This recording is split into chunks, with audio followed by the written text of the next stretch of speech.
Somewhere in the vast stretch of ancient time, long before skyscrapers touched the clouds or machines reshaped the world, a civilization began to rise along one of the most powerful rivers on Earth. A river that both gave life and demanded respect. The Yellow River. They called it the cradle of Chinese civilization, but for the people living along its banks thousands of years ago, it was not a cradle. It was everything. It could feed them, or destroy them. It could nurture villages, or wash them away overnight. And in this unpredictable land, one of the longest continuous civilizations in human history began to form, not in one moment, but through thousands of years of struggle, innovation, war, philosophy, unity, collapse, and rebirth. This is the story of ancient China. And to understand how it became one of the most influential civilizations in human history, we have to walk through it dynasty by dynasty, watching how each one built upon the last, and sometimes shattered everything before rebuilding again. Because in China's story, history doesn't move in a straight line. It moves like a cycle: rise, fall, and rise again. We begin where history begins to become clearer. The Shang dynasty. Around 1600 BCE, the Shang emerged as one of the earliest recorded Chinese dynasties. And for the first time, we see real evidence of organized kingship, cities, armies, and belief systems. But what makes the Shang truly fascinating is not just their power, but their connection to the spiritual world. They believed deeply in ancestor worship, that the dead could still guide the living. Kings would communicate with ancestors through rituals and oracle bones. Imagine this for a moment: a royal court. A priest scratches a question onto a turtle shell or bone. Will we win the battle? Will the harvest be good? Then heat is applied until cracks form, and those cracks were interpreted as messages from the spirit world. It sounds mysterious, but this was one of the earliest known systems of writing in China, and it shows something important. From the very beginning, Chinese civilization linked leadership, religion, and writing together. But the Shang were also warriors. Bronze weapons, chariots, fortified cities. Power was centralized under the king. However, like all early civilizations, power eventually became fragile. And from the west, another force began to rise: the Zhou dynasty. Around 1046 BCE, the Zhou overthrew the Shang. But instead of completely erasing what came before, they introduced one of the most important ideas in Chinese history: the mandate of heaven. This idea changed everything. It said that rulers were chosen by heaven itself. But there was a condition. If a ruler became corrupt or failed to govern well, heaven would withdraw its mandate and allow them to be replaced. This was revolutionary, because it meant kings were not divine forever. They had responsibility and accountability.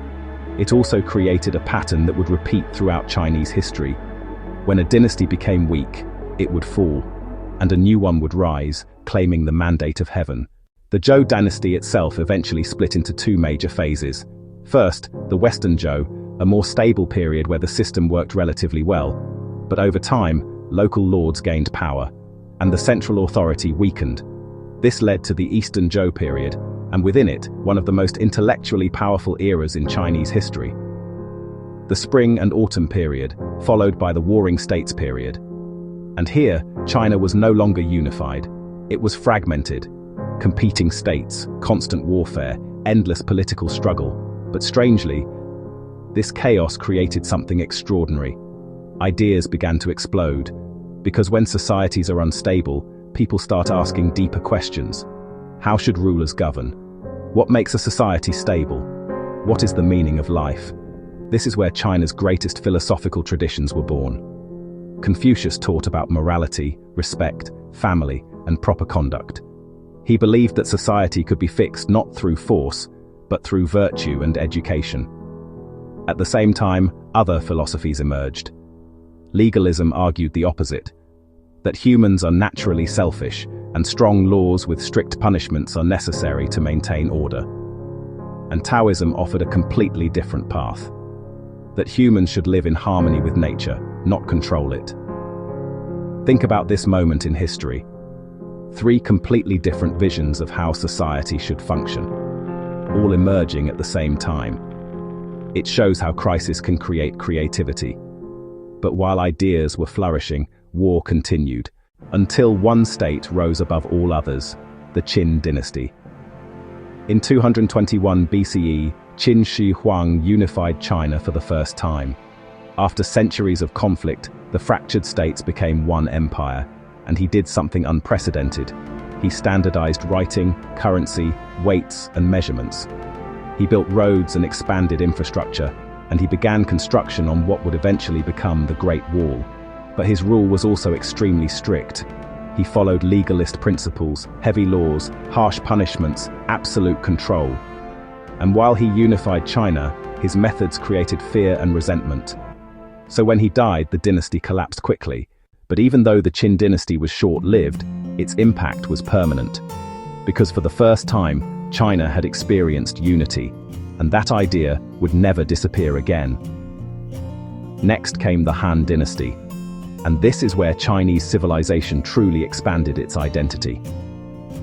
The Han built upon Qin systems but made them more stable and humane. They combined legalist administration with Confucian ideals. This blend created balance. The government became structured but also focused on education and morality. The Han dynasty also expanded China's territory and influence. Trade routes stretched across continents through what we now call the Silk Road. Goods, ideas, and cultures moved between East and West. Silk, spices, technology, and knowledge flowed like invisible bridges across deserts and mountains. The Han also advanced science, medicine, and engineering. Paper was invented during this time, a discovery that would change how humans record and share knowledge forever. And in many ways, the Han dynasty became a model for later Chinese governments. Even today, the majority ethnic group in China calls itself the Han people. After the Han fell, China entered a long period of division. The Three Kingdoms period, Wei, Shu, and Wu. A time of legendary battles, strategic genius, and constant warfare. It is a period often romanticized in literature and storytelling. But behind the legends, it was a time of suffering and instability. Eventually, China reunified again under the Jin dynasty, but instability returned. And over centuries, the cycle continued. Northern and southern dynasties. Then reunification under the Sui dynasty. The Sui were short-lived but important because they reunited China again and began massive infrastructure projects, including the Grand Canal. But their heavy taxation and forced labor led to rebellion. And once again, they fell quickly. Then came one of China's greatest golden ages, the Tang dynasty. The Tang era is often seen as a high point in Chinese civilization. It was a time of cultural brilliance, international influence, poetry, and prosperity. The capital city Chang'an became one of the largest and most cosmopolitan cities in the world. People from different regions, religions, and cultures lived and traded there. Buddhism also flourished during this time, spreading deeply into Chinese culture and thought. Poetry became one of the highest forms of art, and China's influence extended far beyond its borders. But even great dynasties face internal struggles. The Tang eventually weakened due to corruption, rebellion, and regional military power. And again, fragmentation returned. Then came the Song dynasty. The Song period is often misunderstood because it lost some territory to northern invaders. But culturally and technologically, it was one of the most advanced dynasties in history. Gunpowder weapons developed. Printing technology expanded. Maritime trade grew rapidly. Urban life became highly sophisticated. Economically, the Song world felt almost modern in some ways. But military weakness remained a challenge. Eventually, they were overtaken by the Mongols.